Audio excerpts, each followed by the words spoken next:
ಮಾನ್ಯ ಅಧ್ಯಕ್ಷರೇ, ನಾವು ಉತ್ತರ ಕೊಡಬೇಕಾದಾಗ ಎಷ್ಟು ಅನುದಾನವನ್ನ ಕ್ಷೇತ್ರಕ್ಕೆ ಕೊಟ್ಟಿದ್ದೀವಿ ಅಂತ ನಾನು ಉಲ್ಲೇಖಿಸಿದ್ದೀನಿ ಅಧ್ಯಕ್ಷರೇ. 3054ನಲ್ಲಿ 31.33 ಲ್ಯಾಕ್ಸ್ ಕೊಟ್ಟಿದ್ದೀವಿ. ಮೊನ್ನೆ ಮಾನ್ಯ ಮುಖ್ಯಮಂತ್ರಿಗಳು 10 ಕೋಟಿ ರೂಪಾಯಿನ ಒದಗಿಸಿಕೊಟ್ಟಿದ್ದಾರೆ. ಮತ್ತೆ ನಮ್ಮ ಭಾಗಕ್ಕೆ ವಿಶೇಷವಾದಂಥ ಏನು ಕಲ್ಯಾಣ ಪಥ ಅಂತ ಯೋಜನೆಯನ್ನ ರೂಪಿಸಿ ಮೊನ್ನೆ ಅನುಷ್ಠಾನಕ್ಕೂ ಕೂಡ ತಂದಿದ್ದೀವಿ. ಅದರಲ್ಲೂ ಕೂಡ 11 ಕೋಟಿ ಮಾನ್ಯ ಶಾಸಕರಿಗೆ ಕೊಟ್ಟಿದ್ದೀವಿ. ಇದ್ರ ಉದ್ದೇಶ ಏನಂದ್ರೆ, ಇದು ಹೇಳಿದ್ ಯಾಕೆ ಅಂದ್ರೆ ಮಾನ್ಯ ಸದಸ್ಯರಿಗೆ, ಇದರಲ್ಲಿ ಇಷ್ಟೆಲ್ಲ ಅವಕಾಶಗಳನ್ನು ನಾವು ನಿಮ್ಗೆ ಕಲ್ಪಿಸ್ಕೊಟ್ಟಿದ್ವಿ. ತಾವು ರೋಡ್ ಹಾಕಿದ್ರೆ ಈ ಸಮಸ್ಯೆ ಉದ್ಭವಿಸ್ತಾ ಇರಲಿಲ್ಲ. ಆದರೂ ಕೂಡ ಮೊನ್ನೆ ತಾವು ಇದು ಗಮನಕ್ಕೆ ತಂದ್ಮೇಲೆ ಈ ಸುಜ್ಞಾನ ವಿಂಡ್ ಪವರ್ ಕಂಪನಿ ಮತ್ತು ವೀಣಾ ವಿಂಡ್ ಪವರ್ ಕಂಪನಿ ಅಂದ್ಬಿಟ್ಟು ಅವರಿಗೆ ನೋಟಿಸನ್ನು ಜಾರಿ ಮಾಡಿದ್ದೇವೆ. ಈಗ ಅಧ್ಯಕ್ಷರೇ, ನನ್ನ ಮನವಿ ಏನಿದೆ ಅಂದರೆ ಮಾನ್ಯ ಸದಸ್ಯರಿಗೆ, ನಾವು ಇಂಡಸ್ಟ್ರಿಗಳಿಗೆ ನಾವು ಪರ್ಮಿಷನ್ ಕೊಡಬೇಕಾದಾಗ ಸ್ವಲ್ಪ ನಮ್ಮ ಪಂಚಾಯತಿನಲ್ಲಿರ್ಬೋದು ಅಥವಾ ನಾವು ಜನಪ್ರತಿನಿಧಿಗಳಿರ್ಬೋದು ಸ್ವಲ್ಪ ನಮ್ಮ ದೂರದೃಷ್ಟಿಯನ್ನು ಇಟ್ಕೊಂಡು ನಾವು ಈ ಪ್ರಾಜೆಕ್ಟ್ಸನ್ನು ಸ್ಯಾಂಕ್ಷನ್ ಮಾಡಬೇಕಾಗುತ್ತೆ. ಯಾಕಂದರೆ ವಿಂಡ್ ಪವರ್ ಬರ್ತಿರಬೇಕು ಅಥವಾ ಬೇರೆ ಇಂಡಸ್ಟ್ರಿ ಬಂದಾಗ ಸಹಜವಾಗಿ ಆರ್ಥಿಕ ಚಟುವಟಿಕೆಗಳು ಜಾಸ್ತಿ ಆಗುತ್ತೆ, ಹೆವಿ ಟ್ರಾನ್ಸ್ಪೋರ್ಟ್ ವೆಹಿಕಲ್ಸ್ ಬರ್ತವೆ.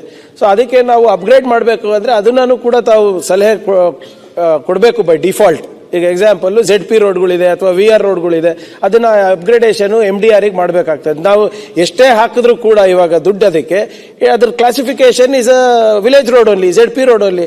ಹಿಂದಿನ PWD ಸಚಿವರು ಇಲ್ಲೇ ಇದ್ದಾರೆ. ಸೊ ಅದಕ್ಕೆ ನಿಮ್ಮ ಶಾಶ್ವತ ಪರಿಹಾರ ಏನಂದ್ರೆ, ನೀವು MDRಗೆ ಅಪ್ಗ್ರೇಡ್ ಮೇಲ್ದರ್ಜೆ ಮಾಡಲಿಕ್ಕೆ ನೀವು ಮನವಿಯನ್ನು ಕೊಡಬೇಕಾಗ್ತದೆ ಅಥವಾ ಪಂಚಾಯತ್ ಕಡೆಯಿಂದ ನಾವು ಕೊಡಿಸ್ತೀವಿ. ಒಂದೇ ಅಧ್ಯಕ್ಷರೇ, ಆದರೆ ಅನುದಾನ ಲಭ್ಯತೆ ಅನುದಾನ ಈ ಕೊರತೆಯಿಂದ ನಾವು ಇದು ಇಲ್ಲ ಅಧ್ಯಕ್ಷರೇ, ಸಾಕಷ್ಟು ಅವಕಾಶಗಳನ್ನು ನಾವು ಕೊಟ್ಟಿದ್ದೇವೆ.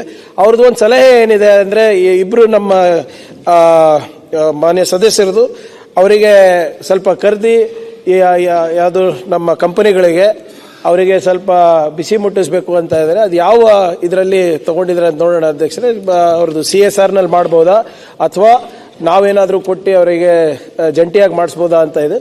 ಅಲ್ಲಿನ DC ಮತ್ತು CEOಗೆ ಕಂಪನಿದವರಿಗೆ ಕರೆಸ್ಬಿಟ್ಟು ಒಂದು ನಿಮಿಷ DC ಮತ್ತು CEOಗೆ ಅವ್ರಿಗೆ ಸೂಚನೆ ನೀಡ್ತೀನಿ. ಇವತ್ತೇ ತಮ್ಮೆಲ್ಲರ ಸದಸ್ಯತ್ವದಲ್ಲಿ ಒಂದು ಮೀಟಿಂಗ್ ಮಾಡಿಬಿಟ್ಟು ಅವ್ರ CSRನಲ್ಲಿ ಏನು ಮಾಡ್ತಾ ಇದ್ದಾರೆ ಮತ್ತು ಅವ್ರ ಕಂಪನಿ ಕಾರ್ಪೊರೇಟ್ ಡೆವಲಪ್ಮೆಂಟ್ ಫಂಡಲ್ಲಿ ಏನು ಮಾಡ್ತಾ ಇದ್ದಾರೆ ಮತ್ತು ಅದನ್ನ ಮೇಲ್ದರ್ಜೆ ಹೇಗೆ ಮಾಡ್ಬೋದು ನಾವು ನೋಡ್ಬೋದು. ಇಲ್ಲಿದ್ರೆ ನಾವು ಏನು ಎಷ್ಟು ಕೊಟ್ಟರು ಕೂಡ ಹಾಳಾಗದೆ ಸರ್, ಯಾಕಂದ್ರೆ ಆ ಟ್ರಕ್ ಅಂತೂ ನಿಲ್ಲೋದಿಲ್ಲ. ಸೊ ಇದಕ್ಕೆ ಮೇಲ್ದರ್ಜೆ ಮಾಡೋದೇ